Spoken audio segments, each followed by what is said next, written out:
Foi muito triste, né? Foi decepcionante até para mim mesmo, que só tinha relacionamentos fixos.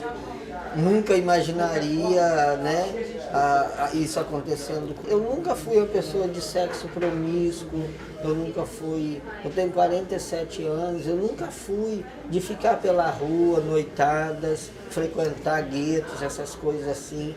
Eu sempre tive parceiros de morar tempos com ele. E eu tive duas pessoas que depois de terminado o relacionamento, pouco tempo depois foram mostrar sintomas de HIV e já vieram até a falecer. Eu acredito que hoje as pessoas elas perderam o medo em relação à doença. Elas acham que a doença é uma doença inofensiva, que não é necessário você se evitar, você usar preservativo. E muito pelo contrário, apesar do tratamento estar se difundindo, o tratamento dá uma sobrevida boa para as pessoas, mas é necessário que haja prevenção realmente para poder evitar, que evitaria toda essa disseminação. Primeiro que antes do exame já tem medo, né? A gente já pinta um medo porque a gente sabe da nossa vida sexual, mas as outras pessoas, né? Elas nem sempre correspondem às suas expectativas em proteção. E aí, agora depois, eu acho que assim, eu ficaria completamente transtornada. É como assim, acabar o mundo, né? Tem remédio. Hoje em dia a pessoa tem HIV, mas ela pode se tratar, durar 20 anos, 30 anos, até 40, 50 anos, conviver com a doença, pode ser portadora e conviver, não é transmissora. E assim seguir em frente. No momento, no 2015, a gente tem remédios, tem drogas que realmente funcionam, quando usadas de forma correta, tanto na prescrição como no paciente aderindo a essa prescrição, seguindo esse tratamento, fazendo aderência, a chance dele ficar bem é muito alta, quase 100%. Se vocês visitarem nossos ambulatórios aí alguns dias da semana, pô, isso aqui ninguém tem AIDS, todo mundo sentadinho aqui, quietinho, não tem ninguém na cadeira, de roda ou desmaiando. Mas nem todo mundo é assim, a maioria está assim, mas muitos realmente adoecem, por vários motivos, né? Abandono de tratamento, diagnóstico tardio, miséria, né? População de rua, isso e tudo mais. Então, é uma doença que ainda requer muito cuidado. Antigamente todo mundo tinha na família, ou um vizinho, ou um parente, que estava muito bem. Em 3 meses ele perdia 20, 30 quilos de peso, internava no hospital e morria. Então a AIDS tinha esse perfil. Hoje já não existe mais isso. Mas o que as pessoas não sabem é que os medicamentos, apesar de muito eficazes, apesar de ter diminuído mais a quantidade de comprimidos, hoje, por exemplo, a gente consegue tratar o HIV tomando 1 comprimido por dia. O paciente toma 1 comprimido. Diferente lá da década de 90, que ele tinha que tomar, às vezes, até 20, 25, 30 comprimidos num dia. Então ele toma 1 comprimido e fica bem. Mas esses comprimidos, eles têm efeitos colaterais. E existem os efeitos colaterais de longo prazo. Então mexe no metabolismo do lipídio, mexe no metabolismo ósseo, pode dar problemas neuropsiquiátricos, da depressão, agitação, insônia, pode dar insuficiência renal, pode dar anemia, pode dar neuropatia periférica, ou seja, uma série de efeitos colaterais que tiram a qualidade de vida. Sem contar que ele tem a obrigação de tomar esse remédio todo dia no mesmo horário. Ele tem a obrigação de 2 a 3 vezes no ano, pelo menos, a comparecer a uma consulta médica e coletar exame, tirar sangue. Então, assim, cai muito a qualidade de vida da pessoa. Ela vai ficar bem, vai ficar viva, vai trabalhar, hoje em dia ela já consegue até ter filhos. Mas a qualidade de vida não é ruim, não é boa. É uma qualidade de vida ruim. É muito difícil porque ele dá muito efeito, né? Então você tem que aprender a ter um controle até mesmo de uma coisa que você não conhece. Reações que você não conhece do seu corpo, então é assim. E aquele negócio, o preconceito, né? Você tem que tomar remédio escondido, sem poder expor para as pessoas, porque todo mundo acha que conversar com você pega, beber no seu copo, sabe? Hoje eu sou acompanhante, às vezes, né, de pessoas portadoras de HIV, e eu vejo que elas passam, entendeu? E me dói ver que as pessoas ainda têm um tabu, muito preconceito. Já houve de eu dormir numa cama e a pessoa queimar o colchão esvaziar uma piscina porque eu estava tomando banho nela e isso dói. Eu falo, eu até me emociono. E amigos, sabe? Hoje em dia existem diversos antirretrovirais, que são os medicamentos utilizados para controlar a multiplicação do HIV, e isso recompõe a saúde do doente. Mas ainda assim, ele tem extremos problemas, primeiro de tudo, com o próprio diagnóstico. Ninguém se conforma e sempre tem uma sensação de que tem alguma culpa ou responsabilidade. Um evento que pode ter acontecido com qualquer pessoa. E, por conta disso, ele sofre também preconceito. Sempre que a informação vaza, no trabalho, em casa, na família. Então, é um paciente que tem dois problemas a resolver. Um de saúde física e o outro de saúde mental. Antigamente a pessoa tinha chamada wasting syndrome, que é a síndrome magra. Cazuza, ele fica com a pele escurecida, o cabelo, que era às vezes mais grosso e mais enrolado, fica liso, claro. Isso não era do remédio, isso era a doença. É a própria doença. Ah, eu tomei azeite e ficou preto. Não ficou preto por causa do azeite, ficou preto por causa da doença. As pessoas escureciam. Uma glândula que existe chamada adrenal, ela era afetada pelo vírus e a cor da pele mudava. Ficava uma cor meio de árabe, do deserto, as pessoas ficavam...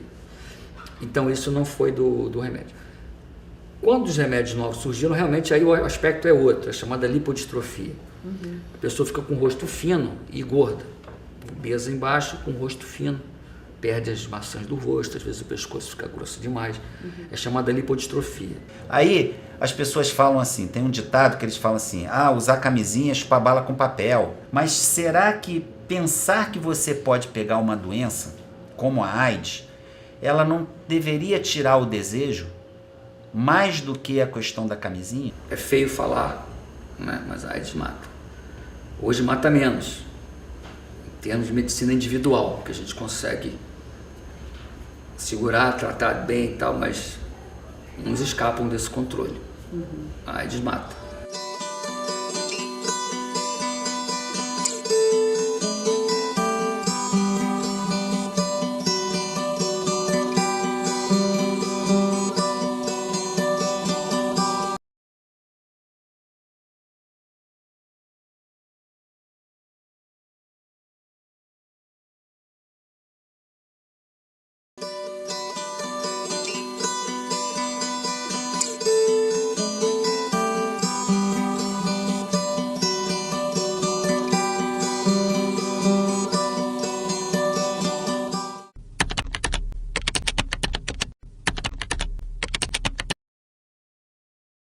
É um clichê, mas essa é a verdade. Esses garotos não viram o sofrimento de Cazuza.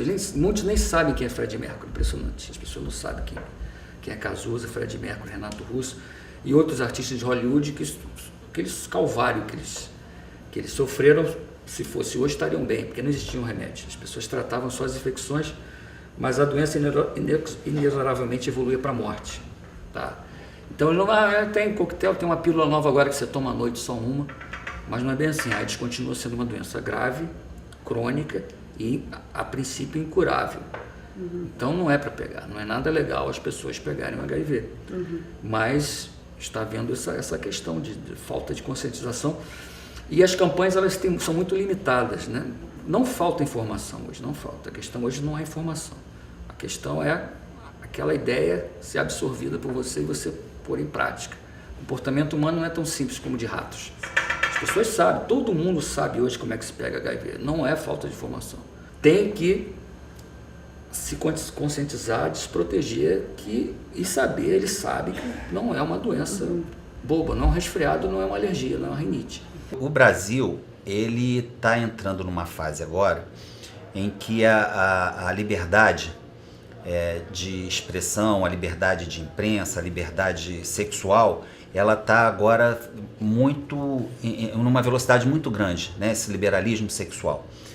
Então, as crianças de 12, 13, 14 anos, eles começam a ter hormônio.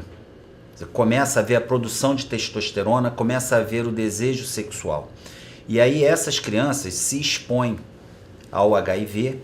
Por quê? Porque elas não conseguem ter acesso ao preservativo. Você imagina uma criança de 12, 13, 14 anos, ele vai pedir preservativo para quem? Ele vai entrar na farmácia e vai comprar? ele consegue no posto de saúde pedir um preservativo, ele consegue chegar para o pai e falar: pai, eu vou ter relação sexual, o senhor me dá preservativo? Então eles não têm acesso aos métodos de proteção. Hoje em dia, os grupos que mais crescem são os mais jovens e os mais velhos. O número entre idosos aumentou muito. O diagnóstico é mais difícil por um motivo. Muitas das doenças relacionadas ao HIV são doenças comuns no idoso. Então, vou dar um exemplo: herpes zoster. Herpes zoster é uma doença que dá no HIV e dá no idoso. Pneumonia é uma doença que dá no HIV e dá no idoso. Infecção urinária, infecções de pele, diarreia. Então, são doenças muito semelhantes. E existe esse mito de achar que o idoso não tem relação sexual. A geração idosa hoje é a geração de Woodstock.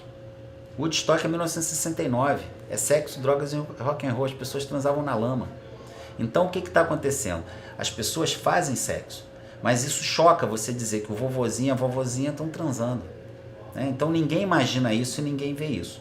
E aí, com o advento do Viagra, aprovado pela FDA em 1998, isso revolucionou. Era um remédio para tratar pressão alta e o efeito colateral foi ereção. Então, isso revolucionou a sexualidade, porque é um remédio extremamente eficaz. E os seus derivados. Hoje tem um que você toma e ele tem um efeito de duração de 36 horas. Você toma uma pílula, ele fica a duração de 36 horas. Existem as próteses penianas, existem ainda as reposições hormonais. E reposição hormonal não só para a mulher, mas também para o homem. Então, isso tudo fez com que aumentasse a incidência da AIDS nos idosos. Além disso, a sobrevida é maior e as pessoas estão vivendo com mais qualidade de vida. E aí o sujeito ele fala o seguinte: já me separei, ou estou viúvo, meus filhos estão criados, e ele sempre teve algum desejo sexual. E aí o que ele faz? Ele vai e realiza aquele desejo. Realizando aquele desejo, muitas das vezes ele não se protege. A camisinha, ela interrompe um pouco a dinâmica da sexualidade. Porque é assim, olha só, você está lá no bem bom, está com a ereção plena, está tudo direitinho, está nas preliminares, e aí você vai passar para fazer a penetração. Então, nessa hora, abre a camisinha, coloca a camisinha. Já pensou em AIDS, já pensou em doença, já pensou em gravidez, já começou a pensar numa série de coisas. Isso interrompe a dinâmica natural da sexualidade. E aí, essa interrupção da dinâmica natural, no idoso, faz com que haja flacidez do pênis. Principalmente se for sedentário, se for diabético, se tomar remédio para pressão alta, etc, etc. Então, essa interrupção faz com que não se use camisinha. No começo da história da infecção, quando a gente começou a atender, o HIV, o AIDS era uma doença de homossexuais masculinos de classe média alta e alta.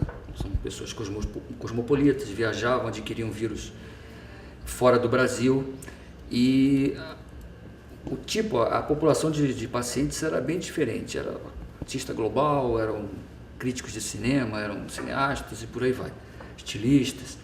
Com o passar dos anos, a epidemia se pauperizou, que a gente chama, se popularizou, né? As outras classes foram atingidas também. As mulheres, né, que no começo da infecção eram 13 casos de homens para uma mulher, e hoje é 1 para 1, já tendendo a mulher passar ao homem, tá? O número de bebês, né, infectados também era alto na época e hoje praticamente zerou. Quer dizer, esse perfil também mudou, né? Era uma doença de recém-natos, que hoje a gente felizmente não tem isso. Houve uma estabilidade no meados dos anos 2000, né? A infecção mais ou menos se estabilizou e agora nos últimos anos a gente tem uma nova explosão entre homossexuais masculinos muito jovens, entre 15 e 24 anos, de todas as classes sociais, mas predominando as classes C e D. Enquanto os outros grupos se mantiveram estáveis ou até caíram, principalmente os de transfusão sanguínea, poderia dizer que está semi-extinto, e de bebês, né, na mãe, seja na gravidez, no parto ou no aleitamento, nesses 3 processos que a mãe pode infectar seu bebê, está em extinção também, felizmente. Tá? Mas esse grupo, ele teve realmente um boom, uma explosão, um spread. Com relação aos fatores de risco, uma das coisas mais importantes, né, ou melhor dizendo, a gente está conversando aqui, é de comportamento de risco. Então, o comportamento de risco está relacionado com o uso de bebida alcoólica, o uso de drogas. Então, a bebida alcoólica e a droga, isolados ou associados, faz com que o indivíduo perca o filtro. Então, ele perde a capacidade de julgar ou perde a capacidade de se proteger. E aí ele começa a ter práticas sexuais de risco com multiplicidade de parceiros. Outra coisa que está crescendo muito hoje são as casas de prostituição, tanto masculina quanto femininas, e as casas de troca de casais, as casas de swing. E aí, se for para lá e não usar preservativo, vai, consequentemente, pegar algum tipo de doença sexual, entre elas a AIDS. Então, não é proibido ir. A pessoa faz de si e da sua sexualidade o que quiser. O único conselho que eu peço e que falo é que use a camisinha, use o preservativo.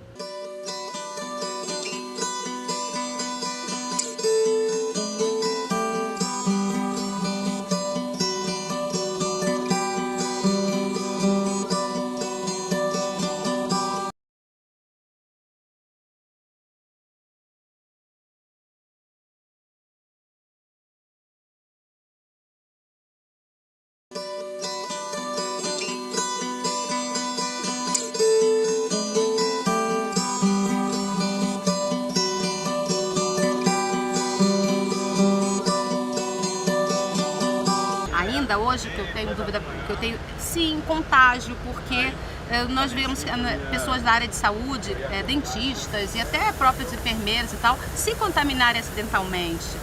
A gente ouve algum caso na imprensa.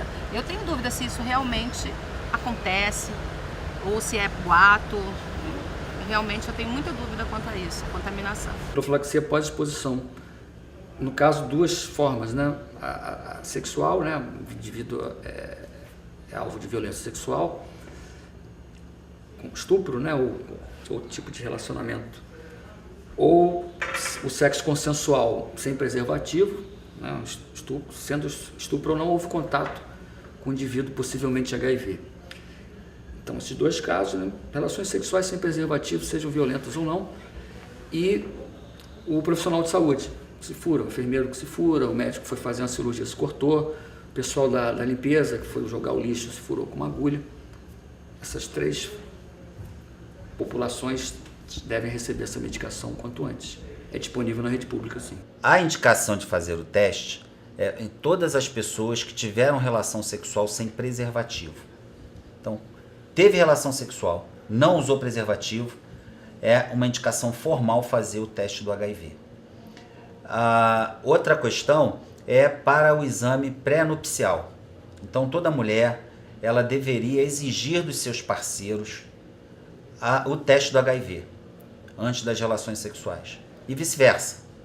Então, começou um namoro, faz o teste do HIV antes de ter relação sexual. O teste ele é gratuito, ele está disponível na rede pública de saúde.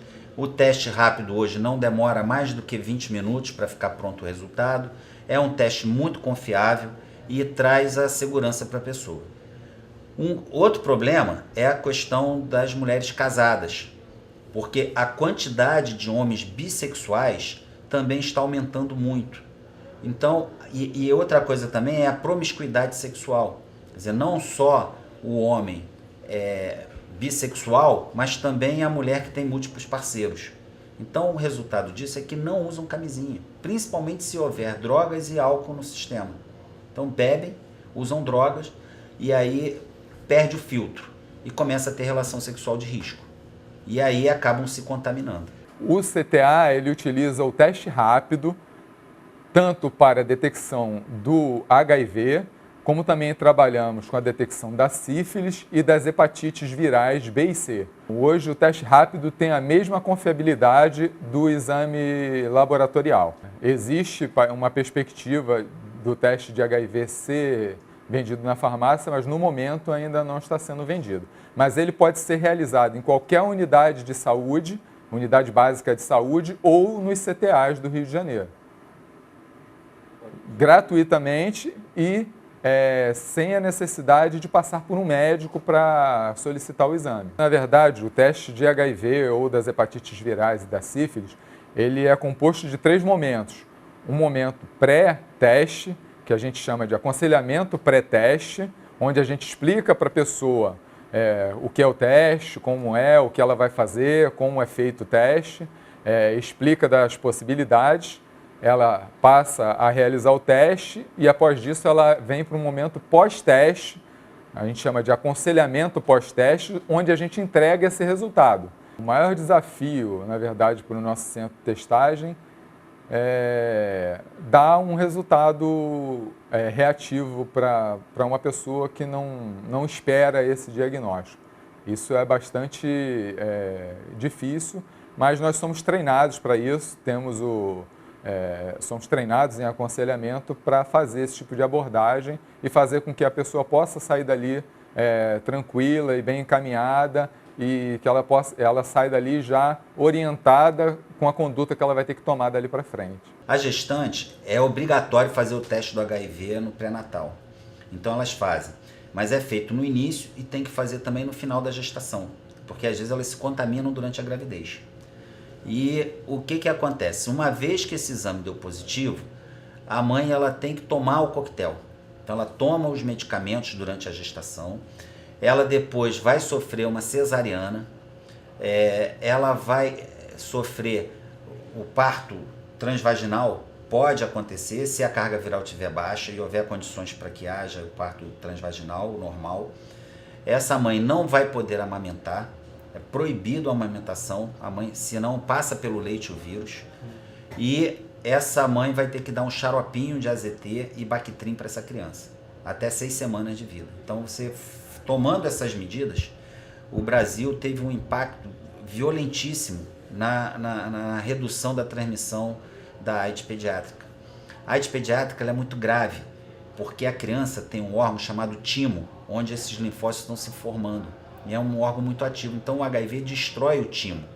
Destruindo o timo, essa criança não tem imunidade. Então ela bebê já fica doente e morre. Diferente do adulto, que pode levar até 20 anos para manifestar a doença, o bebezinho não. O bebê já começa a ficar doente. Com 6 meses de vida ele já tem pneumonia, diarreia, infecção de pele. Então é muito triste um quadro de AIDS no bebê. E ele já tem que tomar antirretroviral desde bebê. Então o trabalho que o país fez, isso aí é louvável, fez com que no ano passado nascesse apenas 500 crianças com HIV num universo de 200 milhões de pessoas. E num universo onde se acredita que a gente tenha cerca de 800 a 900 mil pacientes com HIV. Então isso é um sucesso muito grande do governo brasileiro, do programa de AIDS.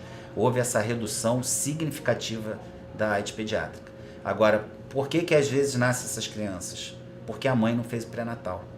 A mãe não acompanhou, não procurou o médico e não fez o tratamento adequado. Um paciente que recebe um resultado reagente, na maioria das vezes ele fica muito assustado realmente, com muito medo, e o pensamento dele é sempre, eu vou morrer.